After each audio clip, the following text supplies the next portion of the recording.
Telah disebutkan 15 abad yang lalu, Jibril dengan wujud aslinya pernah turun di langit Mekah, antara langit pertama dan muka dunia.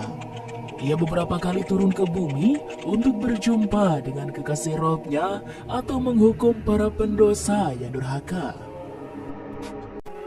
Assalamualaikum warahmatullahi wabarakatuh. Kisah kelahiran sampai kematian Malaikat Jibril alaihissalam. Sering kita memandangi langit yang indah dengan semburan sinar matahari di pagi hari. Ia bagaikan kanvas biru yang terhampar luas dengan guratan cat putih lapisan awan. Kita juga suka menikmati malam purnama dengan pancaran sinar rembulan yang menerangi ufuk. Cahayanya menancapkan ketenangan, tidak menyilaukan, tidak pula memudarkan keindahan. Selain keindahan dan kekokohan langit yang luas tanpa retak itu, pernahkah kita merenungkan bahwa tempat yang berjarak 500 tahun perjalanan dari muka bumi itu adalah sebuah negeri di mana makhluk-makhluk mulia tinggal? Ya, di sanalah tempatnya para malaikat. Allah Subhanahu wa Ta'ala menciptakan malaikat dari cahaya. Cahaya apa? Tidak dijelaskan secara rinci tentang hal ini, dan kita tidak dibebani syariat untuk mencari tahu tentang hal itu. Ibunda Aisyah menyampaikan bahwa Rasulullah SAW bersabda, malaikat diciptakan dari cahaya, jin diciptakan dari api, dan Adam diciptakan dari apa yang telah disifatkan kepada kalian atau tanah. Hadis riwayat Muslim nomor 2996. Dan jumlah mereka sangatlah banyak. Rasulullah SAW bersabda, tidak ada satu ruang selebar 4 jari, kecuali di sana ada malaikat yang sedang meletakkan dahinya bersujud kepada Allah Subhanahu wa Ta'ala. Hadis riwayat Ahmad nomor 21.516. Di antara hal yang disaksikan Rasulullah SAW saat Isra Mi'raj adalah, kemudian ditunjukkan kepadaku Baitul Ma'mur. Aku pun bertanya kepada Jibril. Beliau menjawab, ini Baitul Ma'mur. Setiap hari ada 70.000 malaikat yang sholat di dalamnya. Setelah mereka keluar, mereka tidak akan kembali lagi. Dan itu menjadi kesempatan terakhir baginya. Hadis riwayat Bukhari 3207 dan Muslim 164. Artinya, jumlah malaikat itu sangatlah banyak, lebih banyak dari jumlah manusia, dan sejumlah besar malaikat itu dipimpin oleh Malaikat Jibril alaihissalam. Sebelum bertutur tentang Jibril, sejenak kita simak beberapa malaikat yang dipimpin oleh Jibril. Kita rangsang nalar kita dengan mengenal keagungan penciptaan mereka sebelum kita berbicara tentang yang paling istimewa di antara mereka. Karena terkadang nalar kita yang lemah ini tidak bisa langsung meloncat, membayangkan, dan mentadaburi sesuatu yang paling istimewa sebelum dikenalkan dengan hal-hal yang istimewa di bawahnya. Al-Quran dan Sunnah menyebutkan beberapa malaikat yang hendaknya dikenal oleh kaum muslimin. Jibril, Mikail, Israfil, malaikat maut, Munkar dan Nakir, Rakib dan Atid, Ridwan dan Malik. Merekalah malaikat-malaikat yang tidak lalai dari apa yang Allah perintahkan. Tidak pula mereka memaksiati Tuhannya. Para malaikat adalah makhluk yang terbuat dari cahaya yang Allah ciptakan dengan sayap-sayap. Allah Subhanahu wa Ta'ala berfirman, segala puji bagi Allah pencipta langit dan bumi yang menjadikan malaikat sebagai utusan-utusan atau untuk mengurus berbagai macam urusan. Yang mempunyai sayap masing-masing ada yang 2, 3, dan 4. Allah menambahkan pada ciptaannya apa yang dikehendakinya. Sesungguhnya Allah Maha Kuasa atas segala sesuatu. Quran Surat Fathir ayat 1. Di antara malaikat yang dipimpin oleh Jibril adalah malaikat pemikul Arasy, pemikul ciptaan Allah Subhanahu wa Ta'ala yang terbesar. Rasulullah SAW bersabda, Aku diizinkan untuk menceritakan tentang salah satu malaikat Allah pemikul arasy, yaitu antara daging telinga, tempat anting, dengan pundaknya sejauh 700 tahun perjalanan. Hadis riwayat Abu Daud nomor 4727. Salah satu dari pemikul arasy itu adalah Israfil, sang peniup sangkakala. Tahukah sobat besarnya sangkakala itu? Diameternya adalah antara langit dan bumi, sedangkan jarak langit dan bumi adalah 500 tahun perjalanan dengan kuda yang tercepat. Dari Al-Abbas bin Abdul Muthalib, Rasulullah SAW bersabda, "Apakah kalian tahu berapa jarak antara langit dan bumi?" Kami para sahabat menjawab, "Allah dan Rasul-Nya lah yang lebih mengetahui." Beliau menjawab, "Jarak langit dan bumi adalah perjalanan 500 tahun. Hadis riwayat Abu Daud dan selainnya. Allahu Akbar, bayangkan betapa agungnya penciptaan malaikat pemikul arasy. Itulah salah satu malaikat yang begitu besar dan Jibril adalah pemimpinnya. Malaikat lainnya adalah malaikat Malik, penjaga neraka.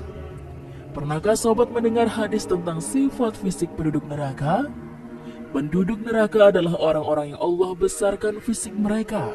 Rasulullah SAW bersabda, dari Abu Hurairah radhiyallahu an, Nabi SAW bersabda, jarak antara dua ujung pundak orang kafir di dalam neraka sejauh perjalanan 3 hari yang ditempuh penunggang kuda yang larinya cepat. Hadis riwayat Bukhari. Allah Subhanahu wa Ta'ala besarkan jisim mereka agar azab yang mereka derita lebih maksimal dan lebih terasa di setiap lekuk dan jengkal tubuhnya. Kalau penduduk neraka sebesar itu, lalu bagaimana dengan malaikat Malik, penjaga neraka? Malaikat yang ditakuti oleh para kriminal dan pendosa penghuni jahanam itu. Suatu ketika, kelak penduduk neraka meminta kepada Malik agar menyampaikan kepada Allah Subhanahu wa Ta'ala supaya mereka dimatikan saja karena tidak tahan dengan pedihnya derita azab. Mereka berseru, "Hai Malik, biarlah Rabb-Mu membunuh kami saja." Dia pun menjawab, "Kamu akan tetap tinggal hidup di neraka ini selama-lamanya." Quran Surat Az-Zukhruf ayat 77. Lalu, bagaimana pula hebatnya malaikat maut yang bertugas mencabut nyawa?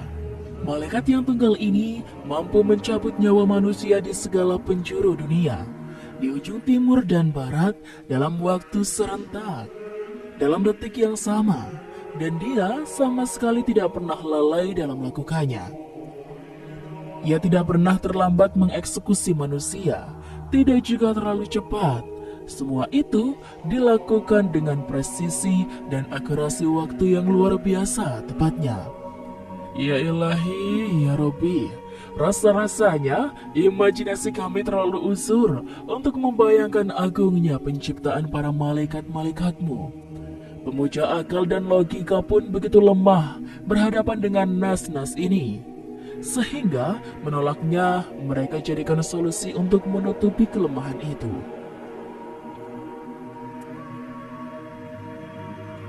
Berbicara tentang Jibril, tentu akan semakin membuktikan ketidakberdayaan logika manusia. Allah Subhanahu wa Ta'ala mengabarkan bahwa para malaikat ada yang memiliki 2 sayap, 3, 4, atau lebih. Sedangkan akal manusia hanya mampu menggambarkan mereka dengan 2 sayap saja, di kiri dan kanan. Bagaimana kalau 3 sayap? Bagaimana kalau 4 sayap? Apalagi 600 sayap seperti Jibril. Rasulullah SAW bersabda, dari Ibnu Mas'ud radhiyallahu an, Muhammad SAW melihat Jibril dalam wujud aslinya.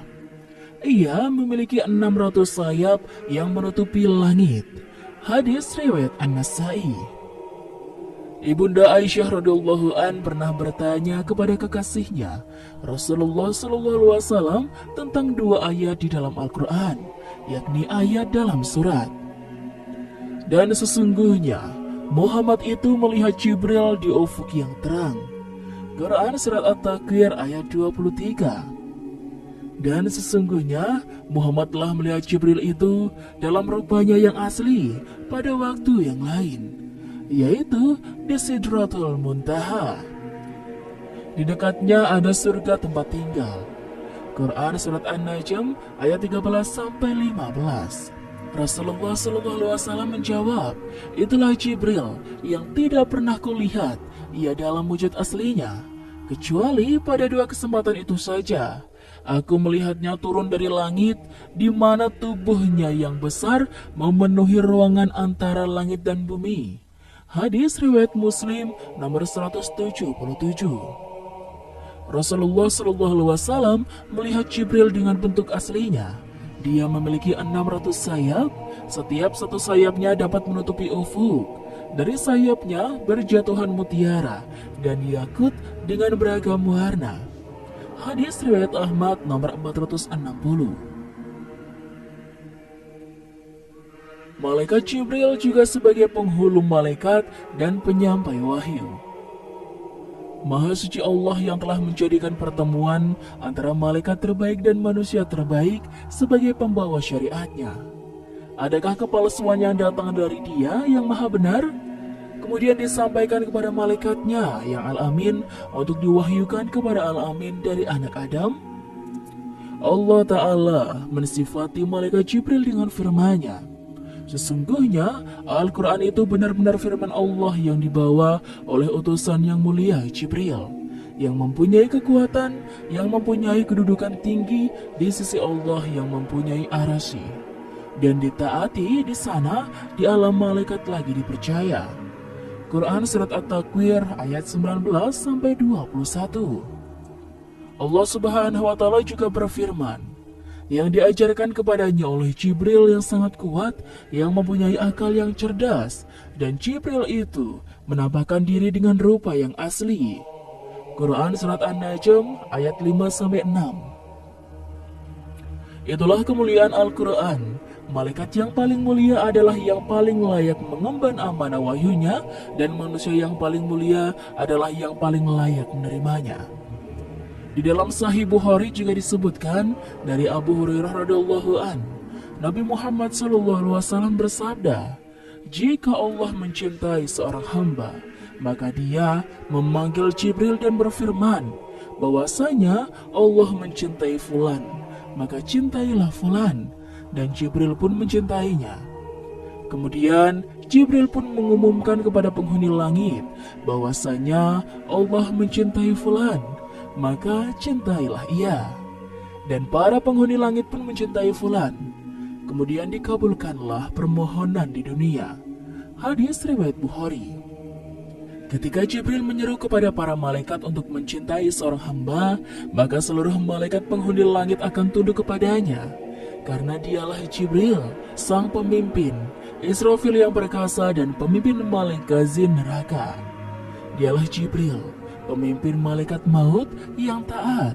Dia pula pemimpin Mikail, Ridwan, Rokit, dan Atid, dan selainnya. Telah disebutkan sebelumnya, 15 abad yang lalu, Jibril dengan wujud aslinya pernah turun di langit Mekah, antara langit pertama dan muka dunia. Di dalam Al-Quran dan hadis dijelaskan pula bahwa Jibril beberapa kali turun ke bumi untuk berjumpa dengan kekasih-kekasih Rabb-Nya atau menghukum para pendosa yang durhaka. Pada masa kerasulan Muhammad SAW, Jibril pernah menapaki tanah Madinah menemui kekasih Rabb-Nya, Muhammad SAW. Ia datang sebagai pengantar kalam ilahi atau sebagai pendidik para sahabat Nabi. Imam Bukhari meriwayatkan sebuah hadis dari Ibunda Aisyah radhiyallahu an menjelaskan bagaimana Allah datang kepada Nabi SAW. Aisyah berkata, Al-Haris bin Hisham pernah bertanya kepada Rasulullah SAW, "Wahai Rasulullah, bagaimanakah cara wahyu sampai kepadamu?"